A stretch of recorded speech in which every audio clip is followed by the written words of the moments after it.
বন্ধুরা, ভোলে বাবা পার্কারেগার আজকের রিভিউ। ঝিল সাক্ষ্য দাদুকে জিজ্ঞাসা করছে, দাদু ভাই তুমি এখন কেমন আছো? তখন দাদু ভাই বলছে যে আমাকে বিকেলের মধ্যে বাড়িতে ছেড়ে দেওয়া হবে।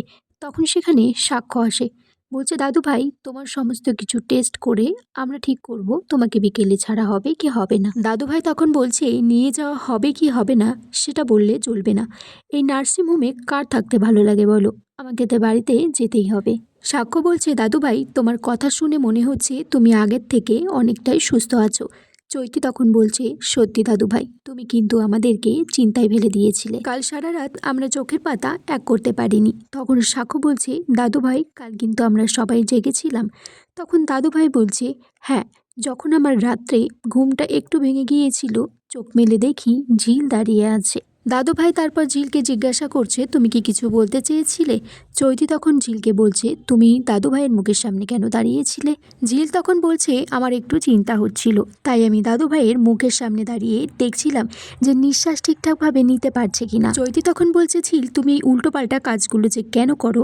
তখন ঝিল বলছে আমি তো আর আপনাদের মতো ডাক্তার নাই, তাই তাই আমার পক্ষে বোঝাটা অত সম্ভব নয়, এটাই আমার পক্ষে সহজ পথ। সাক্ষ্য তখন বলছে দাদু ভাই তুমি জানো তোমার এই ঘটনার পর থেকে ঝিল কিন্তু কিচ্ছু খায়নি।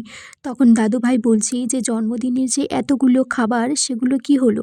তখন সাক্ষ্য বলছে যে দাদু ভাই কেউ খায়নি সেগুলো, আর তুমি কি করে ভাবলে তোমার এরকম একটা অবস্থা আর সবাই খাবে? এদিকে মিনু আর মিলি গেছে সাক্ষ্যদের বাড়িতে।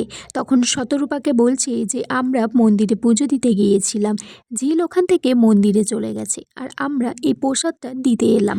সাক্ষ্যর ঠাম্মি তখন জিজ্ঞাসা করছে যে তোমরা কিসের পুজো দিয়েছো?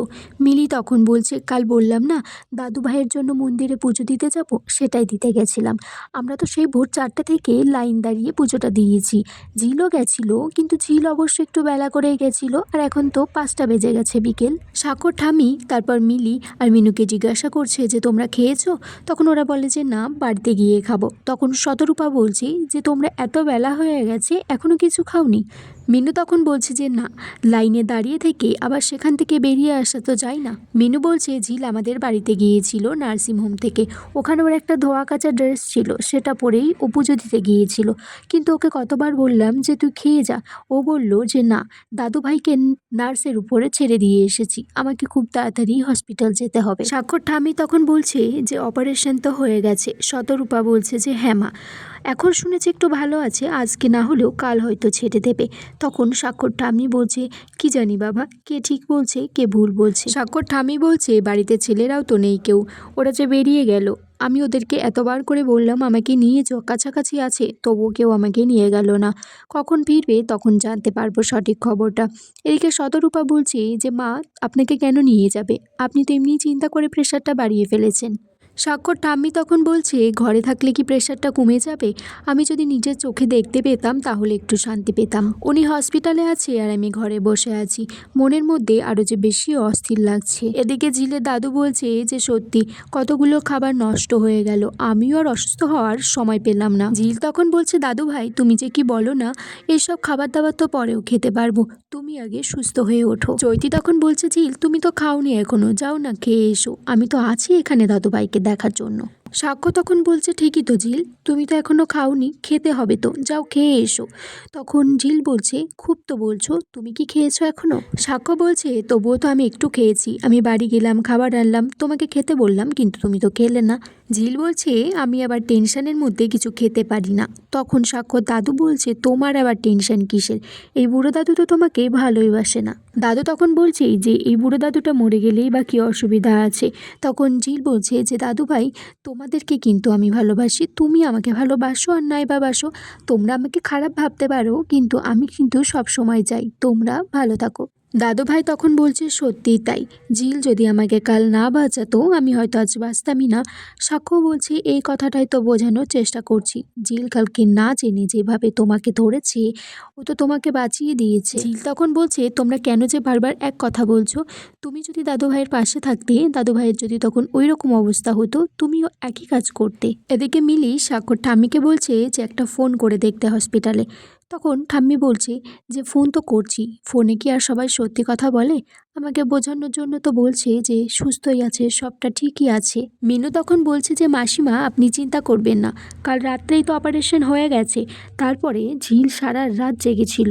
ও তো বলছে যে তারপরে নাকি জ্ঞান ট্যান ফিরে গেছে, আর কোনো অসুবিধা নেই, কিন্তু একটু সামান্য বুকে ব্যথা হচ্ছে। ওরা যে বলছিল কিছু একটা বুকে বসিয়েছে, ওর জন্যই ঠিক হয়ে যাবে। আর ঝিল তো জেগেছিল সারা রাত। ওকে যে মন্দিরে যাওয়ার জন্য ফোন করলাম, ও তো বলল যে হ্যাঁ মা আমি যেতে পারবো। তখন সাক্ষর ঠামি বলছে ও ওই রাত্রে একা একা চলে গেল। তখন মিনু বলছে যে না না, জামাই তো ছিল ওর সাথে, জামাই তো দিয়ে গেল ওকে। শতরূপা তখন বলছে যে আমরা তো এসব কিছুই জানি না। মিনু তখন বলছে ও আসলে খুব চাই যে দাদুভাই সুস্থ হয়ে বাড়িতে ফিরে আসুক। ও তো নিজেই বলছিল যে দাদুভাই যাতে সুস্থ হয়ে বাড়িতে ফিরে আসে, কারণ দাদুভাই হলো বাড়ির ছাতার মতো। মিনু বলছে আমি ঝিলের মুখ দেখে সবটা বুঝতে পারি, আর আমি যতদূর বুঝতে পেরেছি মেসোমশাই খুব ভালো আছে। মাসিমা আপনি চিন্তা করবেন না, মেসোমশাই সুস্থ হয়ে বাড়িতে ফিরে আসবে। এদিকে চৈতি ঝিলকে বলছে যে তুমি একবার বরঞ্চ খেয়েই নাও, না হলে তোমার শরীরটা যদি আবার অসুস্থ হয়ে পড়ে, সাক্ষ্যকে আবার ঘরে, নার্সিংহোমে সব জায়গাতেই তোমাকে সামলাতে হবে। ঝিল তখন বলছে আমাকে সামলানোর কিছু নেই, আমি তো ঠিকই আছি। তখন সাক্ষ্য বলছে ঝিল তুমি না খেলে কিন্তু ঠিক থাকবে না, দাদু ভাই কিন্তু একই কথা বলছে। সাক্ষ্য তখন ঝিলকে বলছে কি ব্যাপার বলো তো, তুমি যেতে চাইছো না কেন? তখন ঝিল বলছে আমার তো খিদে পাইনি। তখন সাক্ষ্য বলছে পরপর দুদিন না খেয়ে থাকলে কিন্তু এবার সত্যি শরীর খারাপ করবে। ঝিল তখন বলছে না না, আমি তো জল খেয়েছি, ওআরএস খেয়েছি, বিস্কিট খেয়েছি, আমি আর কিছু এখন খাবো না। তখন দাদু ভাই ঝিলকে বলছে যাও যাও খেয়ে এসো, তুমি খেলে বরঞ্চ সাক্ষ্য খাবে। তখন তখন ঝিল বলছে ঠিক আছে, সাক্ষ্যকে বলছে যে তুমি আগে তাহলে খেয়ে এসো, আমি ততক্ষণে দাদু ভাইয়ের কাছে আছি, তুমি চলে এলে তারপর না হয় আমি যাবো খেতে। দাদু ভাইয়ের কাছ থেকে কিছুতেই চলে যাওয়া যাবে না, দাদু ভাইকে একা সেখানে ছেড়ে রাখা যাবে না।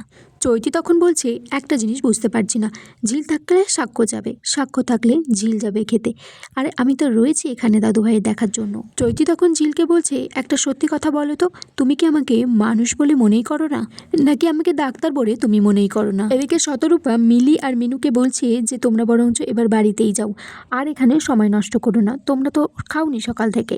তখন সাক্ষর ঠাম্মি বলছে শতরূপাকে যে মেজো বৌমা ফ্রিজে তো মিষ্টি আছে, ওদের বরঞ্চ দুটো মিষ্টি দিয়ে একটু জল দাও।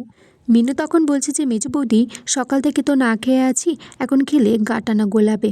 তখন সাক্ষর ঠাম্মি বলছে যে মেজো বৌমা দেখো যে ও বেলার কোনো ভাত তরকারি কিছু আছে কিনা, না হয় ওদেরকে দিয়ে দাও। মিনু তখন বলছে আমাদের কিছু লাগবে না, আমরা বাড়িতে গিয়ে একটু সিদ্ধ ভাত করে দুজনে খেয়ে নেব, শুধু ঝিলটারে একটু খাওয়া হলো না, জামাই তো ক্যান্টিন থেকে যদি ওকে একটু খাইয়ে দেয় তাহলে খুবই ভালো হয়। তখন ঠাম্মি বলছে যে তুমি আগেও তো আমাদের বাড়িতে খেয়েছো, এখন যদি একবেলা খাও তাহলে যে কি মহাভারতটা অশুদ্ধ হয়ে যাবে আমি তো বুঝতেই পারছি না।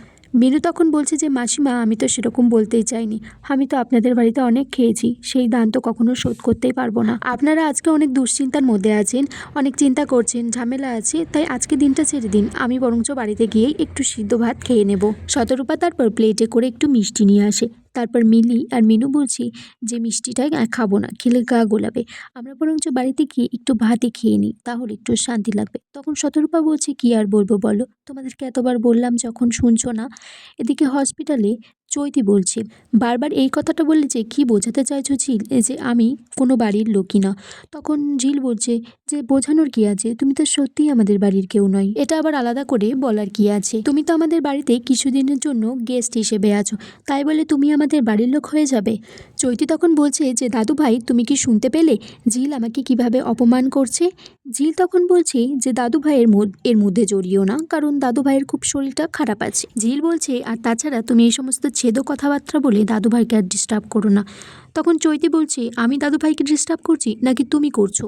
চৈতি বলছে তুমি যে আমাকে কেন এতগুলো কথা শোনাচ্ছ, আমি তো তোমার ভালোই চেয়েছি, তোমার ভালোর জন্যই বলেছি যে ঝিল তুমি খেয়ে এসো।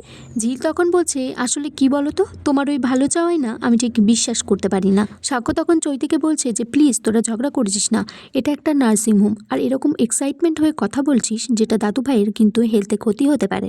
চৈতি তখন সাক্ষ্যকে বলছে তুই এখানে শুধুমাত্র আমার চিৎকারটাই শুনতে পাচ্ছিস, আর তোর বউ যে এখানে দাঁড়িয়ে দাঁড়িয়ে বকবক করছে তুই সেটা একবার নিয়ে কিছু বলছিস না। ঝিল আমাকে চোখে আঙুল দিয়ে বুঝিয়ে দিচ্ছে যে আমি এই বাড়ির কেউ নই, আর আমি এটা মুখ বুঝে সহ্য করে নেব।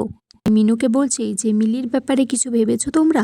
তখন মিনু বলছে যে ঝিল তো বলছিল সুমনের সাথে কথা বলবে, কিন্তু মিলি তো বারণ করলো, কারণ ও বলছে যে এখন ঠিক হয়ে যাবে, কিন্তু আবার সেই একই রকম অশান্তি করবে। মিলি তখন বলছে আমি এইভাবেই ভালো আছি ঠাম্মি, শ্বশুর বাড়িতে গেলে অনেক জ্বালা আছে।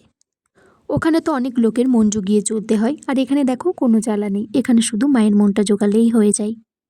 মিলি বলছে, আর মা তো বেশি বকাঝকাও করে না। মাকে বলেছি জানো তো ঠাম্মি, যে ঝিলের শ্বশুর বাড়িতেই অনেক বড় লোক, ওরা ওদের রাজপ্রাসাদের মতো বাড়ি।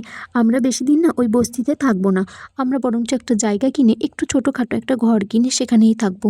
ওদের তো একটা মান সম্মান আছে। সাক্ষ্য এদিকে চৈতিকে বলছে যে সত্যিই তো তুই এই বাড়ির গেস্ট, তুই তো কিছুদিনের জন্য আছিস, ঝিল তো কোনো খারাপ কথা বলেনি।